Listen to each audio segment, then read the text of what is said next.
Alors, Berger défonce Mike Crack. Et Vettel aussi, tout le monde en prend pour son grade. Je ne m'imagine pas réussir à réparer Aston Martin, donc Mike Crack. Pour lui, Aston est en grande difficulté.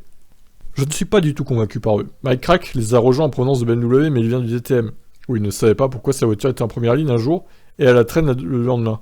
Je ne peux pas l'imaginer réussir à réparer quoi que ce soit en F1.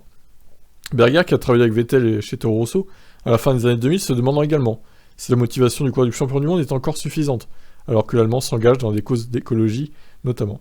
Si on lit ses déclarations, on a l'impression qu'il s'occupe déjà de choses complètement différentes de la F1. Je me souviens d'un Sébastien qui prenait ses victoires de la manière la plus concentrée et la plus orientée vers le succès. Il pense toutefois qu'il ne faudrait pas grand-chose pour retrouver le Vettel compétiteur qu'on a connu. Si Sébastien a une voiture compétitive, il sera performant.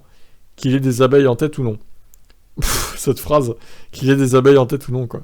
C'est un grand pilote de course, même aujourd'hui. Très bien, il le tacle pas tant que ça, en fait. De toute façon, bon, là, il peut pas faire Bahreïn, Vettel, c'est réglé. Hülkenberg le remplace, maintenant, il devrait pouvoir faire Jeddah, a priori. À moins qu'il ait une rechute de Covid, alors là, du coup, il ferait 2 courses, Hülkenberg, ça serait incroyable. Écoutez, franchement, Aston Martin, aux premiers essais, ça n'a pas l'air d'être dingue, hein, quand même, le niveau de la voiture. Je suis un peu inquiet pour eux. Stroll a dit que c'était de la merde, les voitures 2022, et il a pas l'air du tout à l'aise.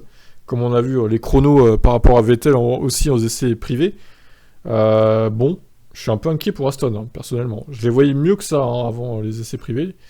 Mais au final, c'est peut-être eux la déception de la saison, finalement. Je vous laisse réagir. Ciao, ciao.